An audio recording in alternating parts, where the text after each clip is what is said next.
film or something over my right Your eye. mic's on, everybody. Mic's on. A regular meeting of the Delta County Commissioners is being held this date pursuant to the following call. In a letter to the Commissioners dated June 27, 2024, and reading as follows. The Honorable Members of the Delta County Board of Commissioners, dear Commissioners, a regular meeting of the Delta County Board of Commissioners is scheduled for Tuesday, July 2nd, 2024, at 5:15 p.m. in the conference room at the Delta County Service Center. Sincerely yours, Nancy Presrocki, Delta County Clerk. Please rise for a word of prayer. Lord, as we begin this meeting, we are thankful for our many blessings. We ask for guidance to help our commissioners make decisions in the best interest of the citizens of our county. We pray for the safety of our military men and women.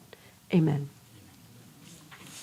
I pledge allegiance to the flag of the United States of America and to the republic for which it stands, one nation, under God, indivisible, with liberty and justice for all. Excuse my voice. Roll call. Commissioner Melner. Here. Commissioner Buell. Here. Commissioner Crosdell. Here. Commissioner Van Genhoven. Here. Commissioner Jensen. Here. Okay, we will welcome everybody. Special orders of business, approve the minutes from the previous meeting, county board meeting 6/18/24. Do we need a motion? I'll make a motion to accept the minutes as presented. Support. Any discussion? All in favor? Aye. Passes, motion pass. We need approval of the agenda. I'll move that we approve the agenda as presented for July 2nd, 2024. Can I get a second? Support. Discussion? All in favor? Aye. Motion pass. Presentation of written communications, communications received, communications forwarded. There are 9 received and 1 forwarded. Can I get a motion to put those on file? So moved. Support. Any discussion? All in favor? Aye. Motion passed. Reports of standing statutory or special committees and others. There are 4 sets of minutes before you. Okay. Can I get a motion, get those? Let's see here. We do this as a whole, or do we need to do them one by one? No, as a whole. As a whole. Move to put on file. I'll second. Any discussion? All in favor? Aye. Aye. Okay, public comment. Mary Harrington.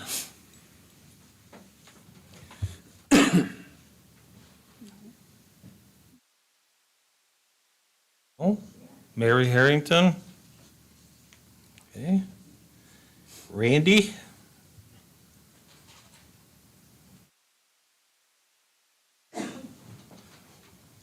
Hi, I'm Randy Gurecki. I'm from Bark River Township, and I'm chairman of the Delta Solid Waste Management Authority.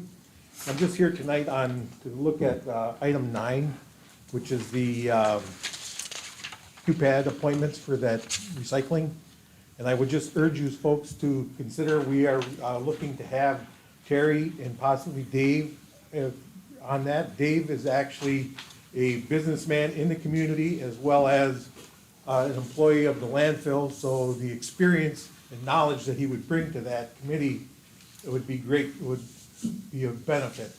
We are very concerned from the landfill that the actions of that committee will greatly impact what we do. And so by having our members on there with our knowledge would be a big benefit and kind of make it an even, a good flow. So I urge you to consider that. Thank you. Thank you. Any other on-agenda items? Hearing none, we'll go to committee reports. Administrator report. I've requested before you a change in the Personnel and Finance Committee's scheduling of their meetings. In the past, we always just schedule meetings as they seem fit within our schedules. There was a lot of back and forth between department heads, commissioners, and myself. So moving forward, personnel meetings will be the Monday following a regular board meeting at 11 a.m. And the finance meeting will be scheduled Thursday following a regular board meeting at 8:30 a.m. These are still scheduled as needed if there's agenda items that we need to address, but it just helps the public and us in the county schedule our calendars ahead of time. I am currently working on updating the fiscal year 2025 budget. I have met with 8 departments. There's 5 more departments remaining. Actually, 6 more departments remaining. A common trend that I've seen is requesting more personnel and increase in wages. I also have a total of 5 union contracts that are up for negotiations too this year. A couple reports I have received from departments. We have Mr. Ranseiler actually is here, so he might do a little bit of a report on what the airport's going through with the June 2024 inspection. He did tell me that the staff received high praise for the EDOC, which is the administrative portion, and then at the time they were still working on the on-site operations inspection. Jack Smith, who is our building and zoning administrator, had another ride-along evaluation with Mitch from Eagle. And Mitch was very pleased on the way he was orchestrating the soil erosion and sedimentation control program. And then also, I'd just like to wish everybody a happy Independence Day. Thank you. Okay, can we have a motion to put the administrator report on file? I'll make that motion. Support. Any discussion? I just have a quick question for Ashley. At this point, how many personnel are being requested? A grand total.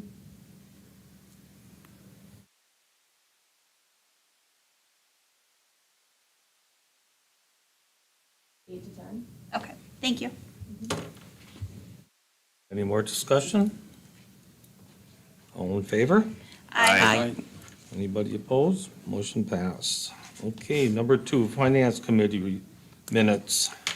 So for the first part, the Finance Committee, that was on 6/13/24, we did not actually have a quorum for, and it was rescheduled for 6/20 of '24. And some of those items, we're gonna cover actually more in depth, actually items 6 through 9 on your agenda, we will actually cover in depth tonight. But those items that were covered will be for the temporary extension for the administrative clerk at the airport, the RFP for a compact utility trailer at the airport, and for the actual formation of the Veteran Affairs Committee, the finance portion of that. Let's see here. The other one that we did have in here, of course, we adopted the new finance meeting scheduling. There was also 2 items that no action were taken on. One was for a lease for the Child Advocacy Center, and one was for a sublease agreement between the Delta Regional Child Advocacy Center and Tri-County Safe Harbors. No actions were taken on those. Okay, can I have a motion to put that on report? I'll make that motion. Support. Any more discussion? All in favor? Aye. Aye. Anybody opposed? Motion passed. Okay, number 3, department heads. Any department head wanna? You got 2. I'll run it out. Cool.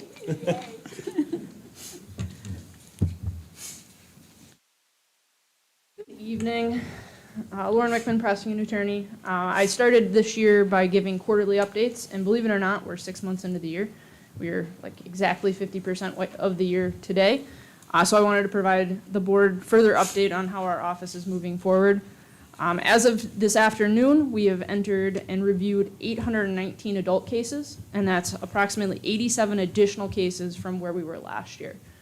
And so we have new formulas that have been provided to us by the Prosecuting Attorneys Association, and that actually equates to about an average of 1 hour per case. So over the course of this year so far, we've had to spend 87 additional hours reviewing cases, so approximately 2.5 weeks of work just in reviewing those cases. So it's quite substantial how many more cases are coming into the office. With that, starting on June 10th, we had our new case tracking system. And just for some history, that was approved last year as part of a contract. The funding is actually provided for the next 3 years through a legislative initiative that was spawned by the Prosecuting Attorneys Association of Michigan to provide this for all the counties across the state. It's normally a very expensive system to get up and running because they actually take all your existing files and upload them into their new system and their new file. So it's been really exciting for us. It's taken a lot of work because it's a very new system. But it will provide us a lot of information going down the road. The amount of statistics I will be able to generate in about the next year or so is going to be outstanding. I really want to thank Brandon and Cody from the IT department for their help. They've been instrumental answering all our random questions, helping with all the little intricacies, why this won't open, fixing that. So they've been absolutely outstanding to work with. And again, this allows us to basically have access to our full desktop from a Surface or a laptop computer. So I can be sitting in the courtroom, and if we're in a break, I can actually be generating court documents, whether it's complaints, informations, warrants, typing and filing motions, all right there, and providing it all up to my staff upstairs. So it is increasing the efficiency. It's taken a little bit of getting used to, but we're really looking forward to how we'll be able to implement that in the future, implement those statistics into learning opportunities for law enforcement, as well as our office and how we're handling things. So it's very exciting moving forward. Those have been the big things that we've had come out of our office in the last 3 months or so, but they've been pretty big and pretty significant. So I just wanted to provide that update and see if the board had any questions. Yes, sir? Mr. Chair.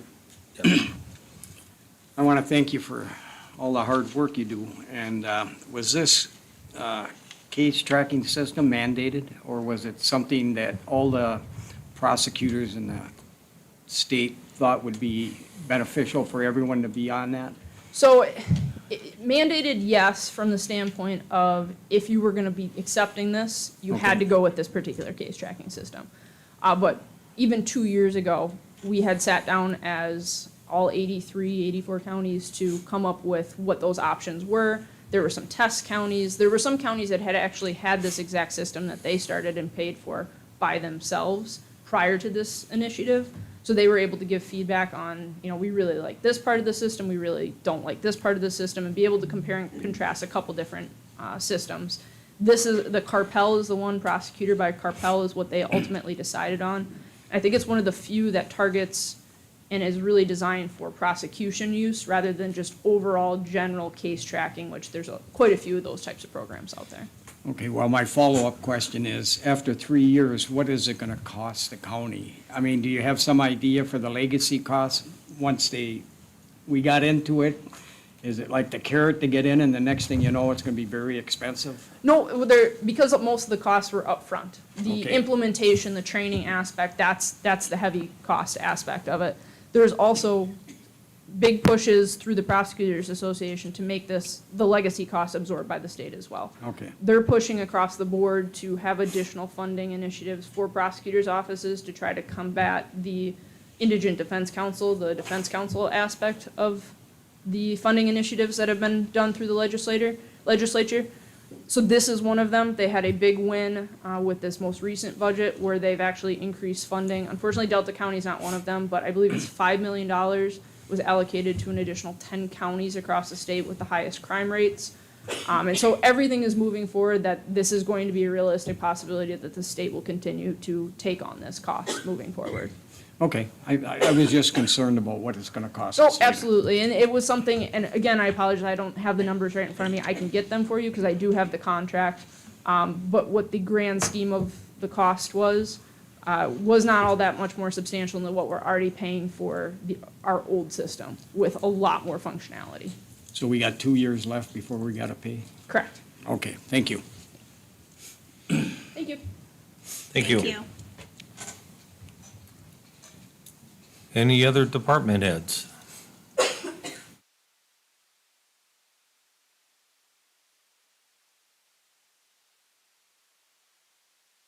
Good evening, everyone.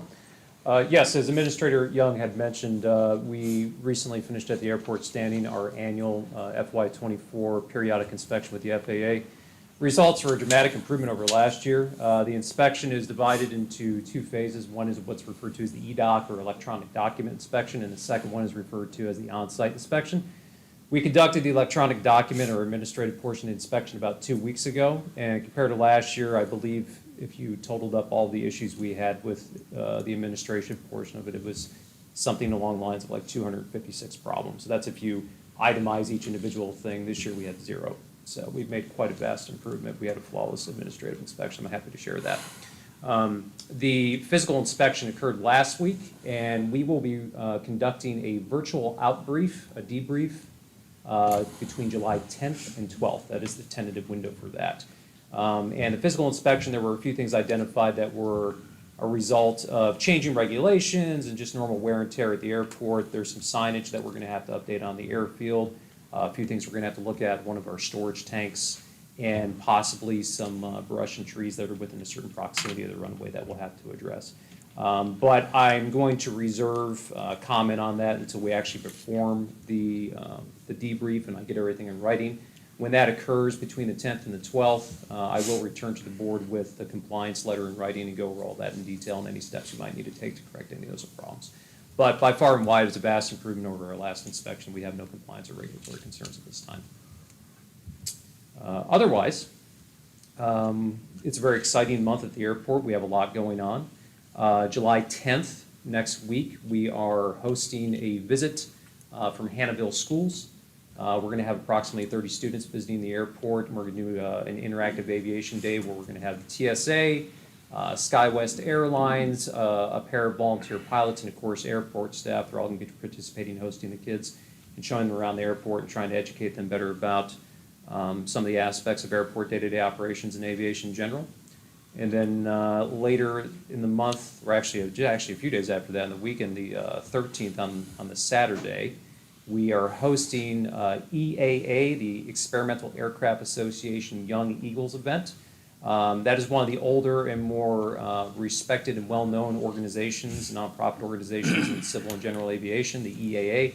And this event is basically aimed at young people, early to late teenagers, who are interested in flying, and it's an opportunity for them to get up in the air and kind of experience the whole process of what it means to fly an aircraft. Typically, this event is hosted in Menominee, but their runway is under construction this year, so in communicating with the management over at Menominee, we thought it'd be a great idea. One of our tenants, one of our base pilots, actually brought it to my attention for us to host the event this year, so we're looking forward to that. That should be exciting as well.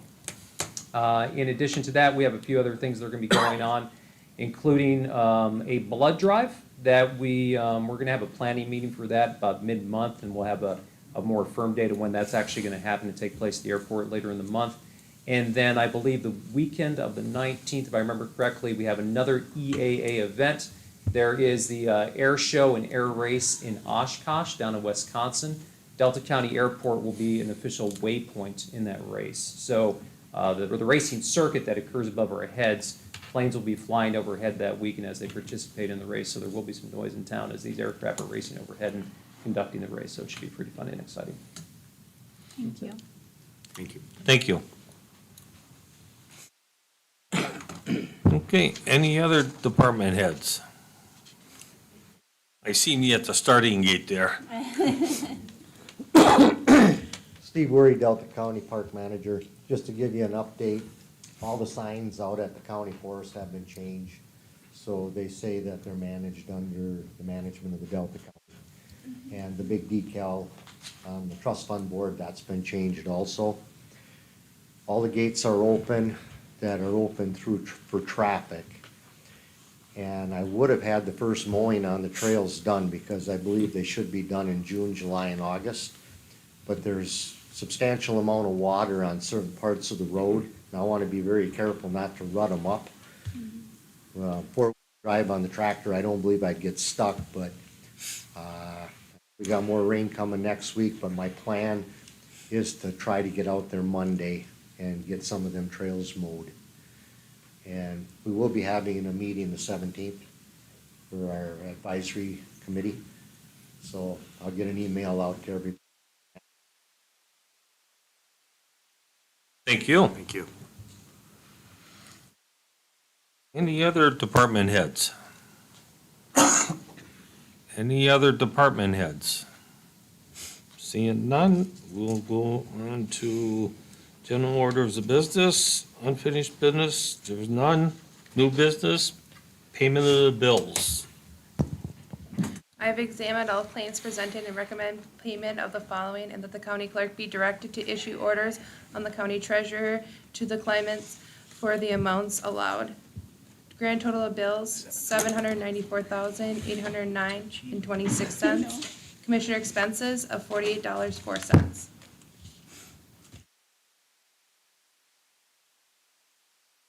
I'll make a motion to pay the bills. Support. I'm just gonna forget the amount, but okay. Pay the bills. Pay the bills. Discussion on them? Oh, Okay. they're not Roll call. real expensive this time. Right. Okay. View, Yes. Crosdell, Yes. Jensen, Yes. Van Genhoven, Yes. and Melner. Yes. Okay, bills are paid. We'll go on to number 2, Delta Regional Child Advocacy Center presentation.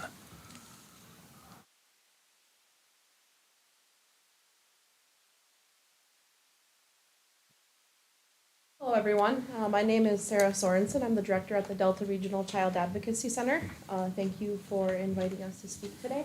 I just want to share more about what our center does.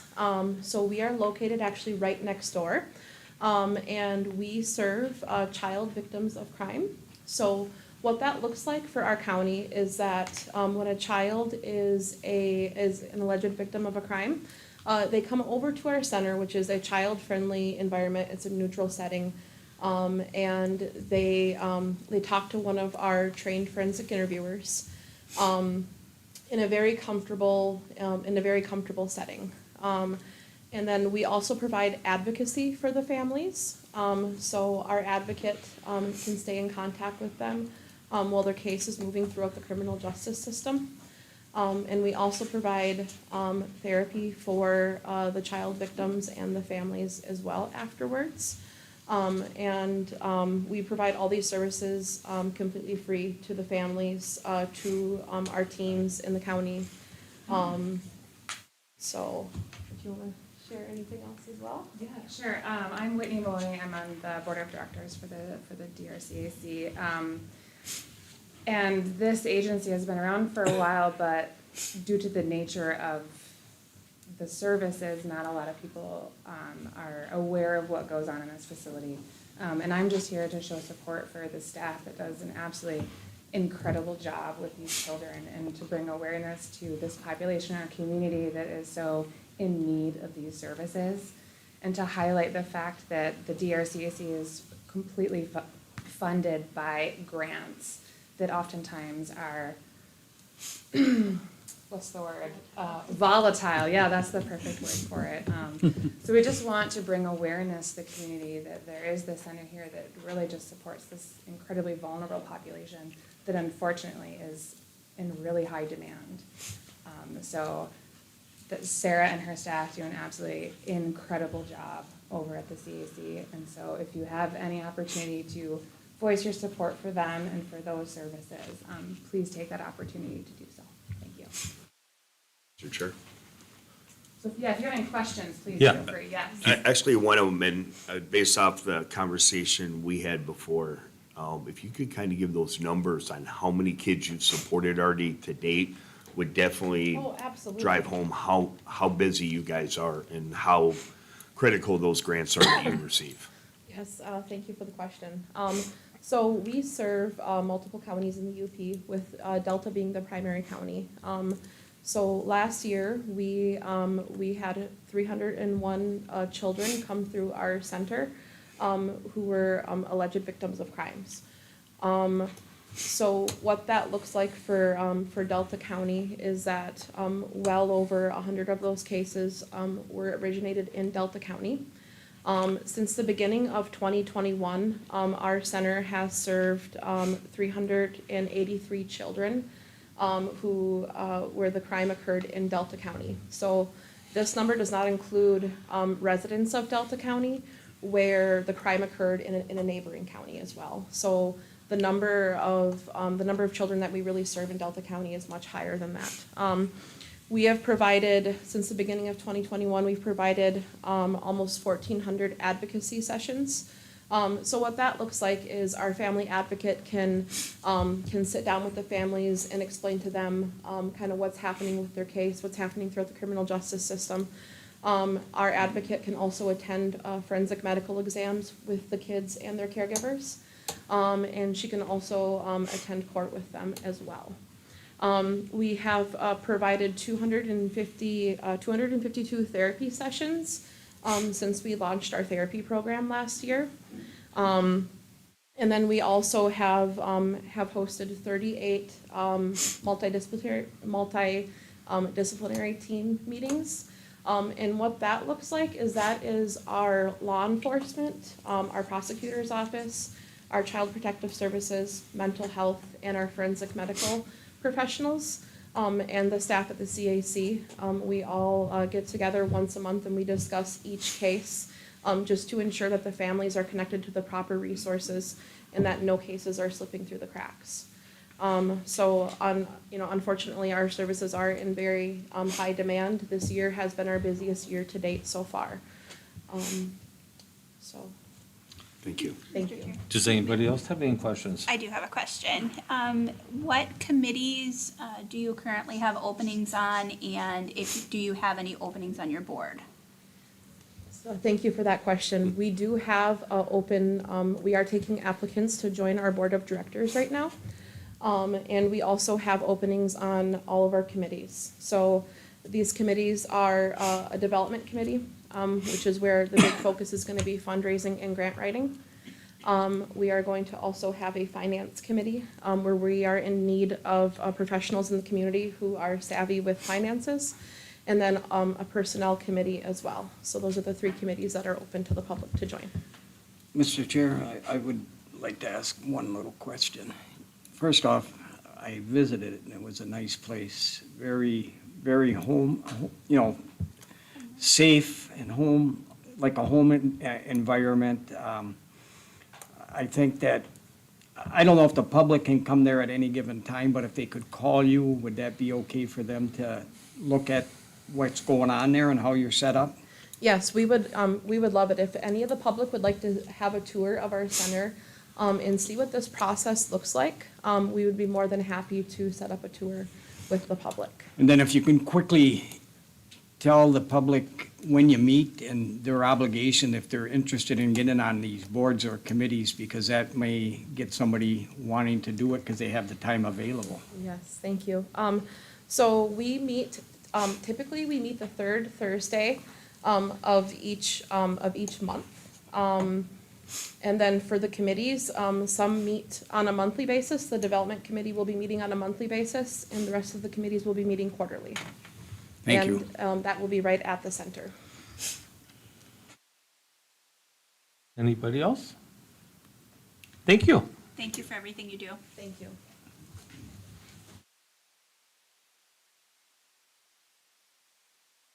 Hey, number 3, resolution on UP Area Agency on Aging and implement plan for service to the elderly. Included in your packet is the fiscal year 2025 plan for services to the ages in the Upper Peninsula. The plan is the continuation of services from the fiscal 23 and 26, or through 26 multi-year plan submitted in 2023. It outlines the service that will be provided to seniors 60 and older in the Upper Peninsula. It has already been approved by the UP Area Agency on Aging's Board and submitted to the state for approval.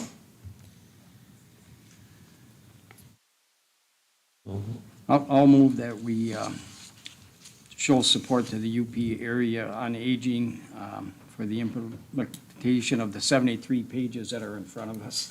It's a lot. I skimmed through it, and it's really interesting to see that, but before I say anything else, we better get a second. Can I get a second? I'll second. Any more discussion? Well, basically, they're looking at, hopefully they get the same funding they had, and if they don't, there's some non-essential services in there that they were recommending that would be the first in line that they would cut. So if anyone wants to check online on all the issues that they do and how they service our community and the different programs they have and where possibly there may be some cuts, it's in our packets for those that want to go online and look it up, so. Okay. Any more discussion? Hearing none? Yes. View, Yes. Crosdell, Yes. Jensen, Yes. Van Genhoven, Yes. and Melner. Yes. Okay, we'll move on to number 4, resolution, Veteran Service Program millage language.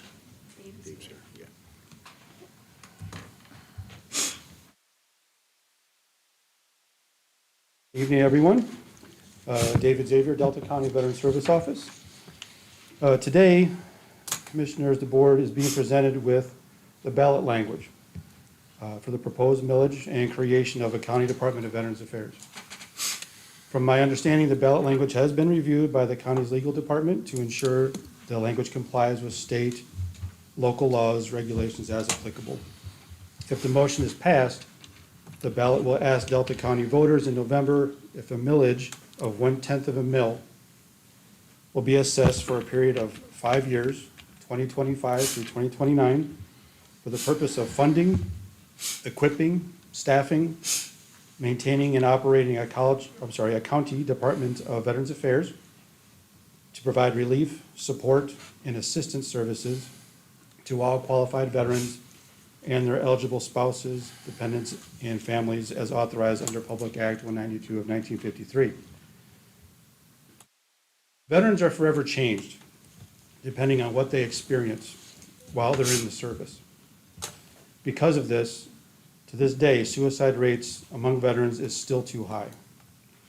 Simple pleasures enjoyed by people who may never have been in the service or served in any of the armed forces can be stripped from our veterans by ways of physical and/or mental disabilities incurred in the line of duty. This can also leave our veterans incapable of financially providing for themselves or working and contributing to our society as others may do.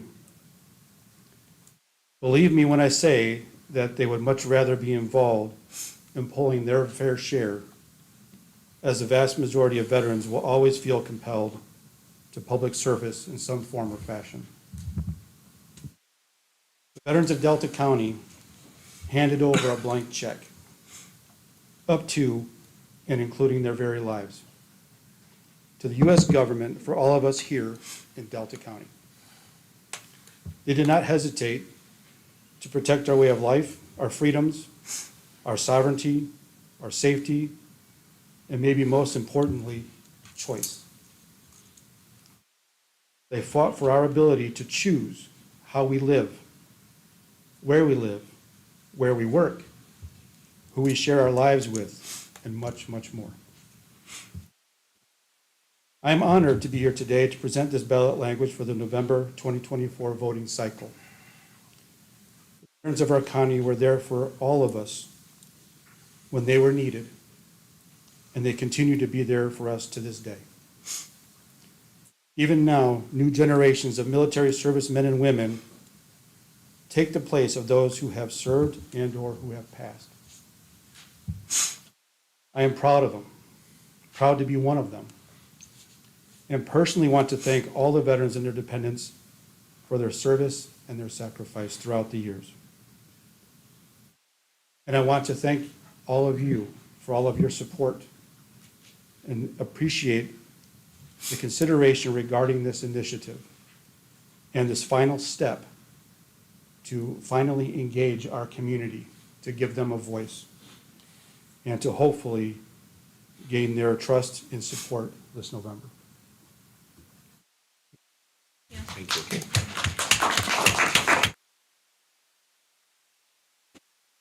Does anybody have any questions? Thanks.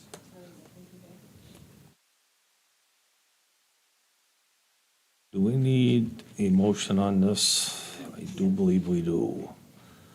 So, for a motion to accept? To adopt? I'll move that we adopt the resolution as written. I'll second it. Any discussion on this? Yeah, I'd like to make a little comment, Mr. Chair, if I can. Yes. I just prepared a little statement because of my involvement with the vets in my own personal family. I still have one son and daughter-in-law overseas in Germany, but first and foremost, I'd like the public to understand that it's the county's responsibility to provide for our vets. And most importantly, why our vets need this money is because they went out to protect our country and its values. They did this by putting their lives on the line every day. And I think about some of the people I know overseas right now that have targets on their back, and we pray for them all the time. This millage is a small cost to acknowledge our local veterans' sacrifices. This November, it is your choice, the community's choice. It's your values, it's your freedom, and my choice will be to support this millage to make Delta County a popular destination for our veterans to live, work, and enjoy their retirement. I just wanted to make that comment for everyone, how I'm going to vote. Thank you. Okay. Here, Could I ask a question? yes. Yes, I just have a question regarding the language itself under, therefore be it resolved by the Delta County Board of Commissioners of Delta County, Michigan as follows. The number 2 and number 3 sections say month, day, 2024 election. Is that going to be corrected? Yes, so once the resolution has been approved and everything, then we go back and we'll change all the dates that need to be changed and then write in who motioned it, who seconded it, yays, nays, Thank all of that. you. Yes. Thank you. Okay, do we need a roll call vote on this, or is there any more discussion? I had one thing. Okay, For my fellow veterans out there, having served for 23 years, I more than feel the pain of having to start the process through VA. Now, I know even in my time how much better that's got. It's gotten a lot better with them. They're a whole lot more receptive. I think we have an amazing clinic here in Gladstone now. The staff there is amazing. But we still have so many of our fellow veterans out there that don't realize that this very part we're forming is their first stop for any kind of assistance, whether that's for benefits for them, whether that's for even refiling a claim, or even probably starting through the appeals process. The other part is how many family members, whether it's spouses, sons, or daughters of veterans, when that veteran passes away, have no idea where to even begin. This is the first stop for them. When they come in and says, and actually say, you know, hey, my father passed away, he was a veteran, he was in this conflict, this is where they're gonna come. This is where it's gonna start that process.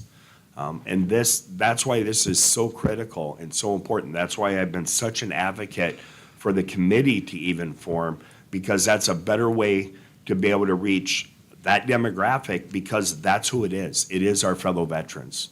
And that way it's easier to push all that kind of information out from our VSO to that community. Our veteran population is more than double of the rest of the state here in Delta County.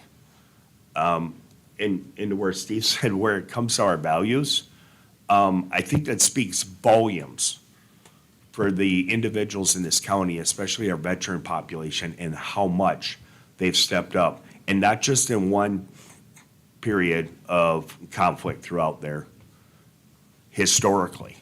I mean, that goes to who we are. Sir. Any more? Hearing none, we got a motion, we got a second, we got discussion. All in favor? Aye. Oh, sorry. Are we doing roll call? We're doing roll call. Okay. Okay. View, Yes. Crosdell, Yes. Jensen, Yes. Van Genhoven. Yes. And Melner. Yes. Okay. Oops. We will move on to number 5. And that's the resolution opposing Michigan Department of Mental Health and Human Services decision to implement conflict-free access to planning in Michigan. Now, I asked this is the Pathways one, and I asked our CEO to come here and talk about this. He was headed out of town, so he couldn't do it. So we all had it in our packet. It was also sent to the four counties that Pathways has. It's Alger, Delta, Luce, and Marquette. This resolution was also sent to Governor Whitmer, Senator McBroom, Representative Preston, Jen Hill, and Robert Sheehan. And Robert Sheehan is a community mental health Association of Michigan. He covers everybody. So at that time, I would request a motion to adopt this resolution. So moved. Support. Any discussion? The only comment I want to say on why I'm going to support it, because the bureaucracy is getting so entailed where we have to get permission to do everything, and it just looks very confusing to add all these additional steps. Am I reading this right? Yes, Mr. Chair? it is a very complex way of doing things, and we're trying to get it smoothed out. I mean, it's 9 pages of stuff, but they Yeah. really talk about how many different steps that it's going to implement and make it hard for people to get some of the services that are being offered. Yes. So I just wanted to let that be known to the public. Well, and one of the other points I'd like to add is it limits, if whoever that provider is you have, if that's the one that's assigned, you're stuck with them. Yep. You don't have the option to find that specialist that you can communicate with or work with.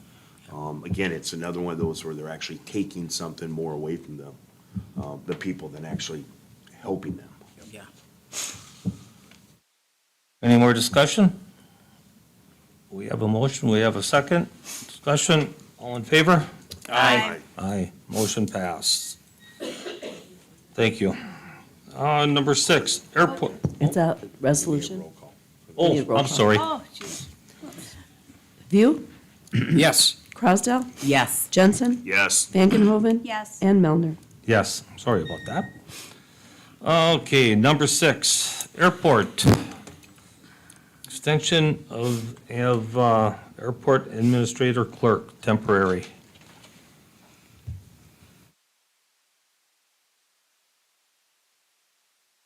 Good evening again. Yes, so the extension of the airport clerk, as I mentioned during our last meeting, unfortunately, the individual filling that position had quit due to personal reasons. But the time that she had spent at the airport was very productive and very successful. Her position was scheduled, the temporary appointment was scheduled to terminate this month. So I had originally intended on requesting that we extend that appointment for an additional 4 months with the same employee. Unfortunately, she did have to resign. So by extending this for an additional 4 months, I would then go back to the short list of very competitive candidates that we originally had to fill the position, refer back to them and try to reach out to them and see if we could probably, or hopefully, have them fill the vacancy. The airport clerk position has been very beneficial overall to the airport in that the person doing that job has greatly accelerated the recovery of misplaced files, old paperwork, just allowing us to better organize things at the airport and run things more efficiently. My plans were to have all the paperwork and the file cabinets, the numerous file cabinets and records, all completely digitized, organized, and filed, the ones that are coming from the airport manager's office as well as the main administrative office. And that was nearly completed. It was on target to have been completed by my desired date, but unfortunately, again, the employee had to resign. With that said, once that is done, there is a whole nother building, a whole nother room rather, full of additional records that need to be gone through. And it is not lost on me, it is not lost on the airport staff that I am routinely approaching the county and the board asking for, I'm making a lot of tough asks, asking to spend quite a bit of money. If I had to be perfectly transparent and honest about this appointment, this is more of a want than a need, in that a person filling this position would just accelerate and facilitate what our end goals are. If we were not to get this appointment extended for another 4 months and we did not have the benefit of having a temporary clerk at the airport, I myself and Assistant Manager Morrison can certainly carry forward with this work and do it at a much slower pace. It would take a much longer time for us to undertake the process. But again, having the clerk there would just accelerate things. And ultimately what we're doing is, again, we're recovering a lot of old documents and files, specifically deeds, land use agreements, rental agreements, things of that nature, which help us get a better picture of what the legal obligations and legal circumstances are surrounding the land use of the airport, which in turn will help us be more proactive in the future in establishing new land use agreements, new leases, advertising agreements, and exploring different sources of revenue that we can bring more money into the airport. So will the work get done? Yes, eventually. Will it get done sooner and benefit us more if we have this temporary appointment? Certainly. Is the appointment absolutely necessary? No, it is not, but it will just help us in the long run. Any questions for, I was gonna say, one of the things that I know was previously mentioned in one of the other meetings, the 120 days is the hard cap end. If that's completed before then, the position would terminate early then, correct? Correct. If the tasks that we have set forth for this position is completed before the 120 days, then of course we would let that employee go early because there would be no reason to retain them on the payroll once the job's completed. and this did go through the finance committee also, and we voted, send it to the board. Any questions for Bob? Mr. Chair, I have a question. You said you had a short list. How many's on the short list? 3. So we don't have to re-advertise. You No. have 3 people that are still interested, or you need to find out if they are? I have to return to see if they are still available and still interested, but there are 3 that were very competitive candidates. Okay, thank you. With it not being a necessity, non-emergent, okay. Yeah, I can't support that. We have other departments who have been begging for, assistance and things like that. You got your 4 months out of her. I think she did a spectacular job from everything that you've said, but I think it's time to move on, give other departments their opportunity to ask for help now too. No, this money's coming right from your department, correct? Correct. The airport budget, yes. It doesn't affect the county budget. It's the airport federally funded position, like, basically, or not? Well, it would not be making use of any federal dollars because those are exclusively reserved for our capital improvement program. This money would come from a combination of our operating revenue, basically the revenue that we make from a day-to-day basis, and I believe partially our fund balance, but that's something Administrator Young and I will be talking about in the near future when we have a budget meeting as well. Is that separate, Ms. Young? So the general fund does appropriate a certain dollar amount to the airport in the beginning of the fiscal year. But majority of their operations is through operational revenue that they incur. Okay, so maybe I'm not understanding this correctly. So it's They're a not separate coming- fund. Right, so it's not coming out of our budget, per Not se. coming out of the general fund. No. Okay, It's not? No, we appropriate, I believe this year was 150,000, I'll have to double check, but I think that is 150,000, the general fund appropriated to the airport fund. Okay, thank you for clarifying that. Yeah. That was my mistake. Any more discussion? I need a motion to accept. I'll move that we support the hiring of an additional airport clerk for the term of 120 days, is it? Yes. Not to exceed. Not to exceed 120 days, up to And 100. if she gets done sooner, she's done. Right, I mean, not to exceed up to 120 days. Or he. He or he. Oh. Can I get a second? I'll second it. Any more discussion? I'd like to make a comment that I remember making something about we should have a floater around. The administration thought it was a good idea, and I think they thought about it before, but they said that some of the skilled positions that need part-time people, it would be too costly to keep training them, and then if they left, once they got trained to get better job, more hours. I think this job here, along with some of the others, like the maintenance department, maybe if we have a clerical floating position, an at-will job that is part-time, maybe a maximum of up to only 20 hours or 25 hours, kind of flexible, that a retired person would want to get. I don't think it would take a lot if somebody had the experience to do the clerical work, to have somebody on board to do it that way instead of trying to have a floater for every department because of the different knowledge and skills you need. But something like this airport job, maintenance, and if any other department heads have some idea, they could use somebody to help alleviate you doing the hands-on stuff and get somebody in to do the paperwork and the other administrative part. I think it's something we should look at. I really do. And I just wanted to make that comment, so. Okay, all in favor? Aye. Anybody oppose? Motion pass. Okay, number 7, airport, RFP, compact utility trailer. Tractor. Yes, tractor, correct. And the RFP that you have before you, which I believe is part of the board packet, has previously been approved and endorsed by the Airport Advisory Board and the Finance Committee. And again, I'm asking for more money for a piece of equipment. I will say, though, that when I started at the airport, I kind of had I put together a strategic vision of sorts for the airport in different phases that I wanted to progress through. And first and foremost was, our regulatory compliance issues, which now with the inspection cycle done, we've overcome that obstacle and that challenge.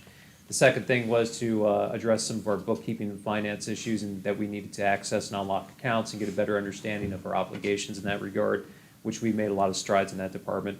And the third phase was material and equipment shortages, facility issues and equipment shortages, because realistically, the airport cannot continue to provide services if it does not have the equipment and the facilities to do so. And since taking over, working with the different airport staff, we went out with the RFP recently for the fuel supply agreement and the fuel truck. I've already been in contact with several companies who have provided us very interesting options as far as that's concerned, so I'm very optimistic and hopeful about that. We've also spent some money invested into our farm tractor, which we also use for landscaping at the airport, much needed repairs to that as well. We've spent some money to repair some snow removal equipment. And this utility tractor represents the last aspect of that equipment repair maintenance phase, so to speak. So what we're looking for here is a mid-size, small-size compact utility tractor that we would principally use for landscaping the airport. The airport sits on about 900 acres of property. And we already have 2 pieces of equipment that we mainly use for landscaping. One is a 100 horsepower New Holland farm tractor. And the staff attach a bush hog behind that they drag behind them. And that's great for widespread, very large areas, application purposes, especially those areas that are more distant from our movement areas, our runways and our taxiways, and we can get a lot done with that, and it's a very valuable piece of equipment. I'm very thankful that we have it. Unfortunately, it is not a good piece of equipment when it comes to mowing and maintaining grass in areas around the movement areas. That is, when the operations staff are forced to maneuver between the runway lighting, the taxiway lighting, things of that area, that equipment is so large and cumbersome that when they try to maneuver, oftentimes what will happen is that equipment will sometimes catch some of the runway lights, which are very expensive to replace. So it becomes cost prohibitive for us to do it. It's just very difficult to maneuver in those tight spaces. So it's a great, big, wide brush for painting broad strokes, but it is not so good for the detailed work. On the opposite end of the spectrum, we currently have a Grasshopper 0-point turn tractor, which is more suitable in my mind for perhaps like a large piece of land, like maybe a large estate. Sometimes you see these operating at golf courses, things of that nature. And we have gotten our fair use out of it. It is 13 years old. Unfortunately, it's to the point where it breaks pretty routinely, and we've spent a considerable amount of money and time routinely repairing it. That and that lawnmower itself, the way it was described to me, it was originally purchased to address issues on the ground side of the airport. That is the road side of the airport, on the parking lot side of the fence, so to speak. And instead, we've used it for everything at the airport, which is, again, 900 acres is a lot of area to cover. So while that 0-point turn tractor is efficient at moving in between the runway lights, it simply lacks the surface area, the space, the horsepower to really make what is a very large job, a very large and time-consuming job, more practical. Also, the 0-point turn mower does not have an enclosed cab. Nor does it have an aircraft radio. So what that's forcing our operations staff to do is sit in this lawnmower. The sun's beating down on them. They're getting rained on. There's prop wash from the aircraft going by. They have a ridiculous headset with this hand radio attached to it, and they're trying to mow and trying to listen to air traffic at the same time. And it's not a good situation from any perspective. What this utility tractor would then get us is a larger vehicle, not quite as large as a farm tractor. This is, about half the size of what we have right now. But it would actually meet two goals for us. One, the primary goal, the primary purpose, would be the mowing of grass and landscaping around those areas around the lights. It would make very quick use of those. And it would do so in a controlled environment. They would have an enclosed cab. They'd have the amber beacon on top. They'd have an aircraft radio. It would make their jobs infinitely easier and a lot more comfortable than what they are right now, and safer. And that's the major concern, is that it would make it a lot safer. And in addition to that, with the attachments that I've noted in the RFP, if we purchase those as a package along with this utility tractor, which is typically the case, it would also allow us to use it year-round for snow removal and some other applications as well. So we definitely get our use out of it.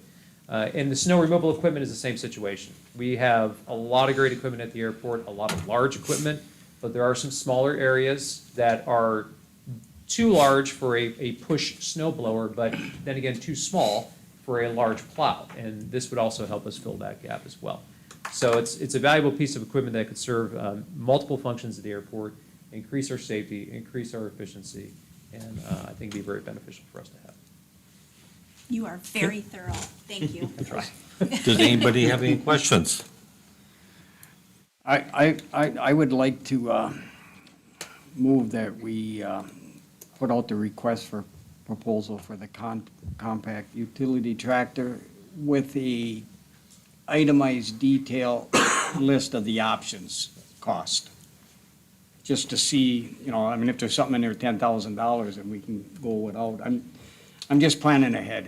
We're not buying it, but that's my motion, is to have it done like that. Can I have a second?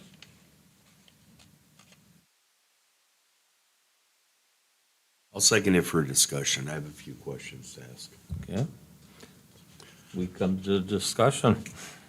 I guess one of my questions, were you able to see anything via My Deal and those where the state already has contracts that are out there for purchasing of equipment? Do you have an idea on where your cost is already starting? Yes, so I've gained access to the system. I haven't found any contracts specific to this piece of equipment yet. But the retail value outside of My Deal for something of this is typically the price point is anywhere between 40, and depending on whether or not if we purchase all the equipment that we're requesting as well, anywhere between $47,000 to $65,000. With the My Deal, they are offering the base piece of equipment at a significantly lesser price. I would say anywhere in the neighborhood, I've seen anywhere between 15 and up to 25% less. It pending if it's purchased with an equipment package or without. So we're definitely gonna take our time and do some research on that over the course of this RFP. I believe the RFP calls for the bids to be unsealed on the 1st of August. And then my intent, of course, would be to return to the board with all of our findings and do some price comparisons and see what would be most logical for us and most cost effective. But there definitely is some money to be saved by approaching it through the My Deal line. We're gonna try to pursue that. And this money would be coming from, The airport budget again as well, yes. okay, The airport, year-to-date operates at a pretty healthy surplus, primarily due to our fuel sales. And we make quite a bit of money off of that. Again, obviously, it's not a bottomless pot of money, but we can offset the cost of these one-time capital improvements, these capital investments, pretty significantly by tapping into that fuel revenue. okay, any more discussion? Yeah, Mr. Chair, can it be used, can federal dollars be used for this equipment?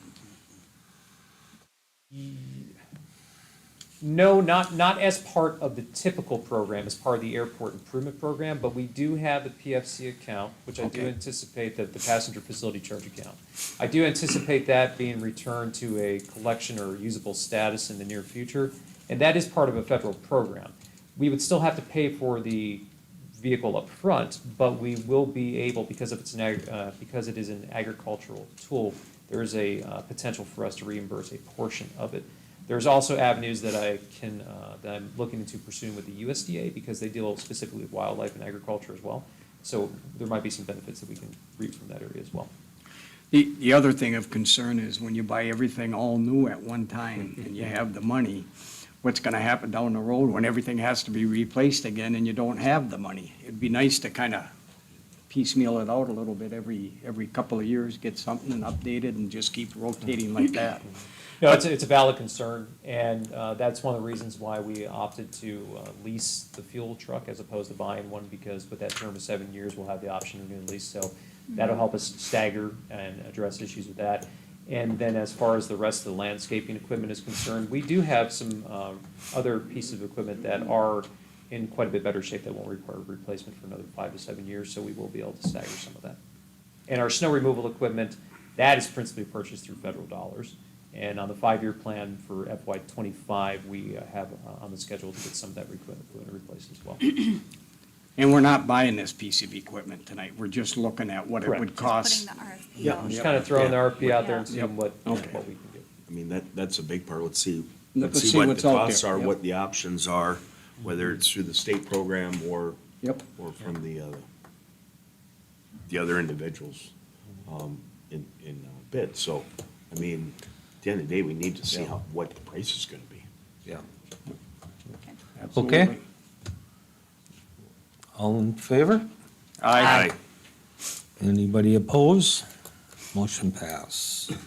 Thank you. Thank you. Thank you.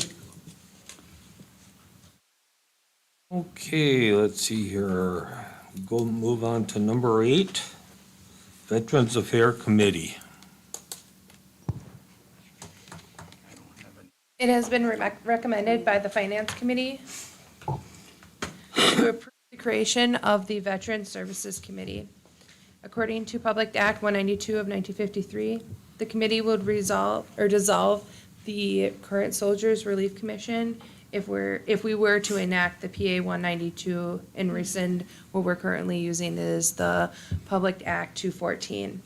The committee would include 5 veterans, 1 from each commissioner's district. It also has been requested that a commissioner liaison be assigned to the committee as a non-voting member. The estimated cost of the county for this committee would be around $3,000. This amount would be covered by the millage if it was approved or passed, and if it does not pass, then the general fund would absorb the costs. Oh, hearing that, do we, It's a 5 voting members. Okay, yep. One from each county. District. District, I mean. I'm thinking of other counties. District, yes. my mistake. okay? Be veterans. All right. Veterans, Yes. yes. Yes. Need a motion to accept? I'll make a motion to accept. Second? I'll support it. Any more discussion? Yeah, how do we pick the veterans? Are we gonna use just the policy that we have intact now? Correct. And then who picks them? The board You. will, I mean, The commissioners, who okay. you well, appoint. As a whole, we don't recommend one from one district and then it, I mean. We've done that for the Parks Commission. But if that didn't you- work out too good. I mean, Well, that- Because, I mean, I'm just trying to figure out as far as, do we bring one forward or do we just have? so they will have to submit them into the county. Okay. Tracy compiles them and then brings it forward to the commissioners. You can make your selection from those Okay. applicants. It'll be posted for 30 30 days. 30 days. exactly, and then members of the community that meet the criteria, I mean, the law is pretty clear, they have to be a veteran, can, at that point, go ahead and apply. And that's a law that it has to be a veteran, so no Yes. spouses or widows. No, it No, has it to says be a veterans. veteran. Okay, thank you for that clarification. Okay, we have a motion, we have a second. Any more discussion? All in favor? Aye. Anybody opposed? Motion pass. Okay, number 9, appointments to the Central Upper Peninsula Material Management Planning Committee. In front of you are the appointments needed for the Materials Management Planning Committee. QPAD has recommended 2 of the mandatory representatives. For, the first one, it was Delta Solid Waste Authority Representative Terry Rabatoy. The Holler representative was Chris Amel from Delta Disposal. And then also we received a recommendation from Delta Solid Waste for the optional members of the committee. And these are the ones that we're just seeking all appointments, appointments from the commission. An elected official, which would be county commissioner, and the business that generates the managed material, Delta Solid Waste recommended Dave Lundquist, which we heard tonight in public comment also. Okay, Do we have to take those one by one? We should, right? Yes. Probably. Okay. one by one. Okay, I'll make the motion to appoint Terry Rabatoy as the representative of the solid waste disposal facility through the Delta County Solid Waste Management Authority. can I have a second? I'll second. Any discussion? All in favor? Aye. Aye. Motion pass. Next one? Make a motion that the representative of Holler for this committee be Chris Amel from Delta Disposal. Can I have a second? Support. Any discussion? Did- All in- Are these the only 3 applications we received? Yep. And it was out for like 30 days? Mhm. Are we gonna be short members? No. We just get to add 3 members and. And a that's- commissioner. And a commissioner, okay. Okay. Well, I seen 11 criterias there, so I was kind of curious how, I mean, so they're gonna have multiple representatives for, For different Areas, counties. Yeah, yes. mhm. okay. Any more discussion? All in favor? Aye. Aye. Anybody opposed? Motion passed.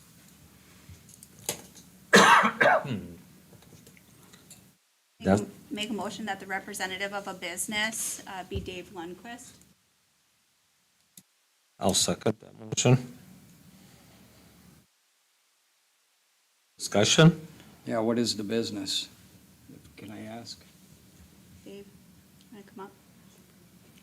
I have vacation rentals in Rock River. Thank you.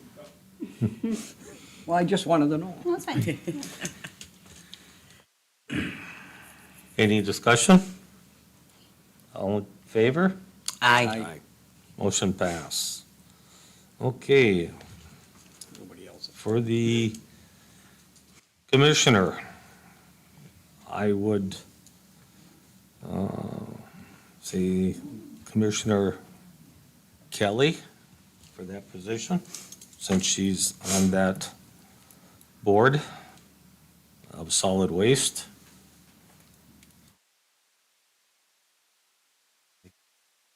We put Kelly on, Commissioner Kelly. I'll second that. Any discussion? All in favor? Aye. Anybody oppose? Motion passed. So we got 4. 4 out of 4. Okay, we move on to number 10.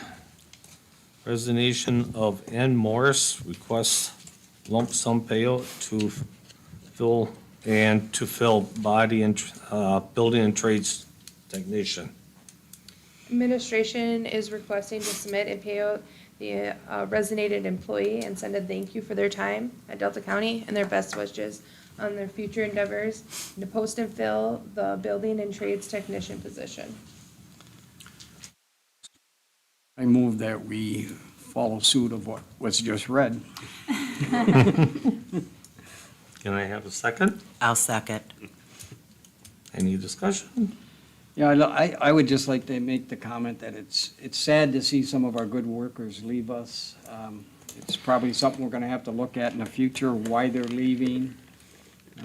I imagine, I don't even wanna imagine why they're leaving, but I think it's something we should, start paying attention to, because I've sat on this board for over a year, and I've seen a lot of good people leave our community, and I would like to figure out why and somehow find a way to keep them here. The leadership is needed at all the levels in the county. Okay. Have a motion, second? All in favor? Aye. Motion pass. Okay. We move on to general public comment.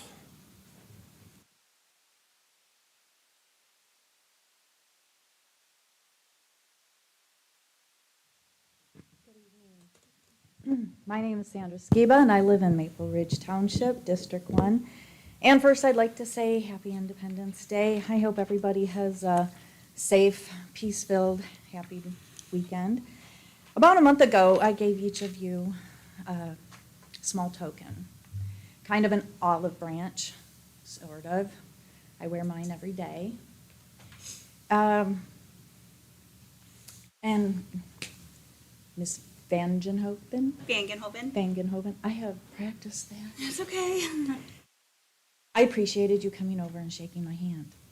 Along with that, I had said, I am not the enemy. I'm not your enemy. Although we may not see eye to eye, each of us, with our personal views, it's not something we should ever consider ourselves enemies over. Some of my closest friends and relatives do not have the same personal and political beliefs as myself, and that has not stopped us from having a respectful and a good relationship. Mrs. Cosdell, the next time I see you in the store, please don't side-eye me and scurry away. It was Walmart this past time. We are not enemies. I'm not your enemy. Mr. Malner, we are opponents, but that is no reason to be enemies. This is why when I attend the meetings, and some that you show up to there, I never say a word, because I respect your position as their current commissioner. I'm there to listen and to learn only. I represent the people, we the people who want to see honesty, true ethical transparency and integrity back in our government, from the township boards to the White House. The people who are standing up to say we have had enough and we want to be heard. The people who are done with the division of the radical sides that are creating divisions within our families, our neighborhoods, and our county. I represent the people, all the people. If you want what is best for Delta County and for all the people of Delta County, and you don't have a political agenda or personal interest intent, then we are not enemies. I am not the enemy. I am the people's candidate. I represent the people, all of the people of Delta County. We do not have to think the same, pray the same, or love the same to deserve respect and to be heard. I believe in the Constitution and the rights of all the people. My name is Sandra Skiba. and I will bring a breath of fresh air to Delta County. Thank you.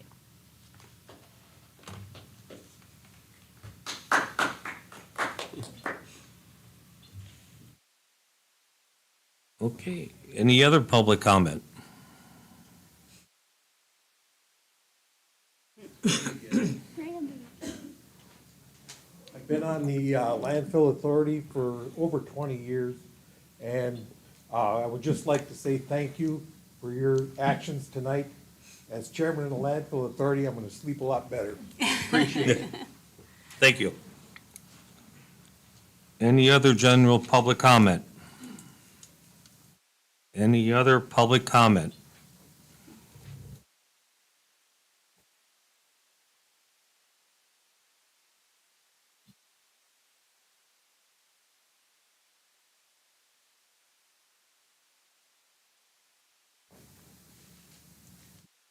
Yeah, good evening. My name is Bob Peterson. I'm in Wells Township.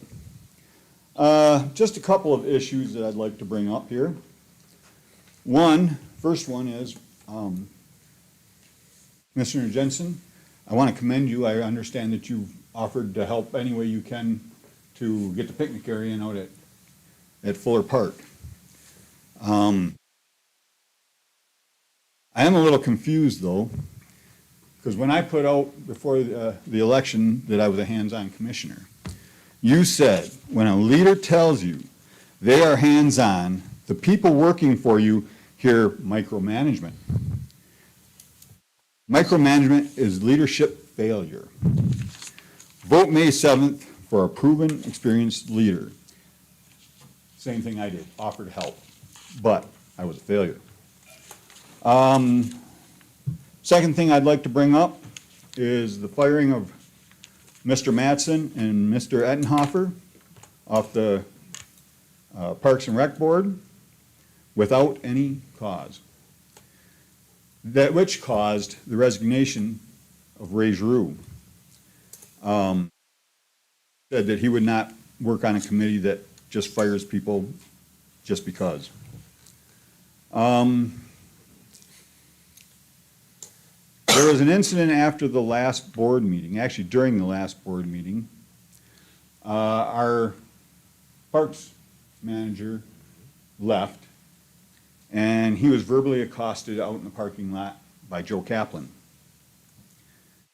This is not his first time accosting people.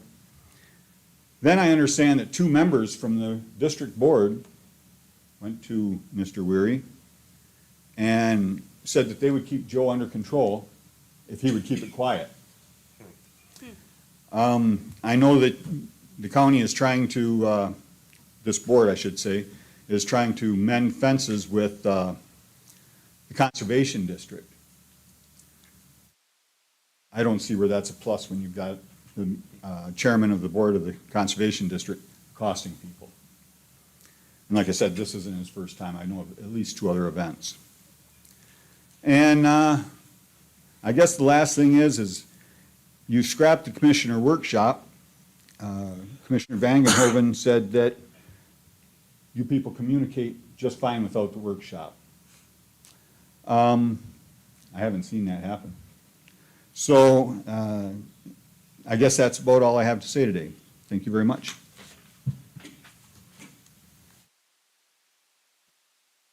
Any other public comment? Any other public comment?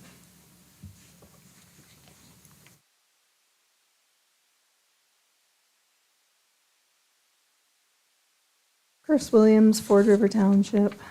I wasn't going to speak this evening, but Mr. Peterson's continuation of divisiveness is, just needs to be addressed.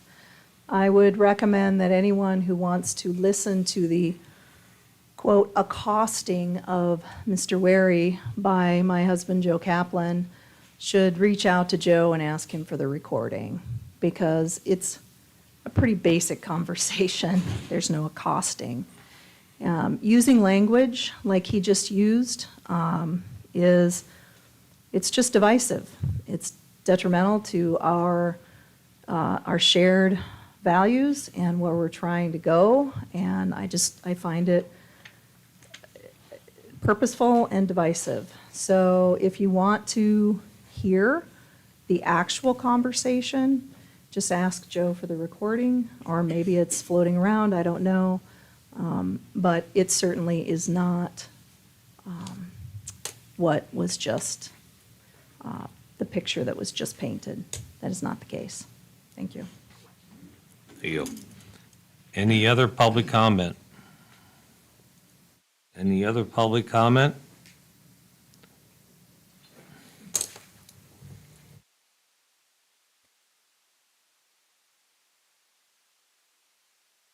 My name is Kathy Scott. I live in the same township that Joe Kaplan lives in, where Mr. Kaplan has repeatedly cost my township a lot of money over silliness and harassment and lawsuits. And I had no intention of speaking tonight, zero. But after what I've just heard, Mr. Kaplan harassed my husband I'm and going me. to call point of order. This does not have to do with the purview of our board. You can't. If you're can't going to stop- refuse can't to let stop me the speak. comment. There's been no threats made. There's been no foul language. This is their time to continue with their public comments. Is number 4 not must be in the It's purview? their public comment. You cannot stop that. Apologies. And I request that another 30 seconds be placed back on the clock for her to start her comments over. It's important to respect the views of the public. Yes. That's my opinion right now. My apologies, Ms. Scott. Thank Please you. add 30 seconds. It was June 14th of 23, and I tried to avoid him at a public event, and he came up to me, various yelling, screaming. I tried to get away. My husband intervened, and I have 6 minutes of a recording that I would be happy to share with you. And everything you can possibly imagine is in here. So please ask me. I'm happy to share.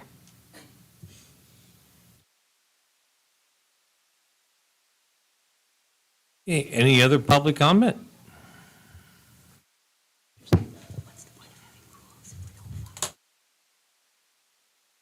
Sandy Sylvie Ford River. I had no intention of getting up here either. I can't believe that I'm even doing this. But Kathy Scott and her husband, we had to call the sheriff on them when we were collecting signatures for the recall in Bark River because they were screaming in our face and would not leave. So bad.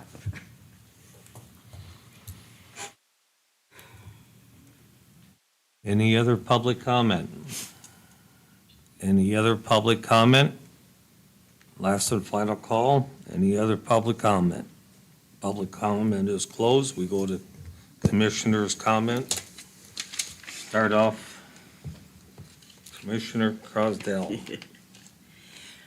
I just want to say to Mrs. Skiva, I do not remember seeing you, and if you were there and I did give you a scowl face, I am sorry. It was not meant to you, ma'am. Okay, because I'm in and out of my stores, and There's no talking back and forth. And I would also like to welcome, or say thank you for everybody that attended tonight. Real quick, I hope you all have a safe and enjoyable 4th of July. Remember that there is several parades and fireworks going on on Thursday through the weekend. Bark River will be having their parade at 11 o'clock. Food and all that starts at noon at the Bark River Sports Complex. They have music, bring your own lawn chairs, and fireworks at dusk. Thank you. Commissioner View.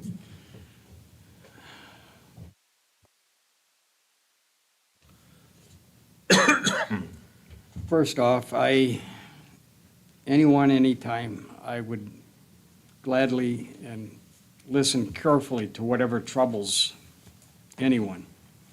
I need to see the issue from their point of views. without necessarily agreeing or disagreeing with them. I just think it's important, long as they're not out of order, that we listen to them. That's just my personal opinion, and that's how I would vote if it came to a vote to do something different. Jack Smith, congratulations. You're going to be a great asset for our county in soil and conservation and permitting process. Mr. Robert Randstandler, great job again. I really appreciate your thoroughness. And you even kind of streamlined it today, which still got the important points out, and keep moving forward with our airport. It sounds like there's going to be a lot of things happening there that the community can get behind you with and involved with, and maybe we'll expand there someday. So I think that's really important. The other thing is I got a nice tour of our county jail. It's 4 or 5 years old now. There is an issue there with the inmates. We treat our inmates really good there, I'm going to tell you what. But the issue is the cost of health care. And I think it's something that this board or some of the committees may have to start looking into. Because when somebody gets incarcerated, I learned during this tour that they lose all their insurance coverage after 30 days. Medicare, Medicaid, and you know who's responsible for it is the citizens, the taxpayers. And we have a hard time getting a dentist. It gets real expensive to ship out people to other areas to get a dentist, and I think that's one of the things I'm gonna start looking into a little more, because I don't know, I heard the word about $500,000 it costs for the incarcerated's medical coverage. I even asked a question, if I was in jail and I have coverage, I'm a retiree with coverage, would I lose my coverage? And they kind of said that I probably would, because you lose your rights. I don't know if that's true, but it's something that I think we need to look at and see how we can solve that issue. Other than that, I want to wish all the board members a great 4th of July, and most importantly, all the citizens of Delta County a safe 4th of July, and enjoy all the flags that are flying all over the place. Thank you. Commissioner Kelly. Yes, I would just like for clarification's sake to explain why I called point of order on Ms. Scott. Under our rules for public comment, number 4 says the comments of the speaker must relate to business that is within the jurisdiction of the board. I felt that her speaking on regarding Mr. Kaplan had no jurisdiction of our board. And then number 5, the speaker shall refrain from making personal attacks upon any individual. If we're not going to follow these rules, then I would like to have a discussion at our next meeting. I would like it put on the agenda to possibly amend these rules, because if these are rules that we are not going to follow as a board and expect our members of our public to respect those rules, then they should not exist.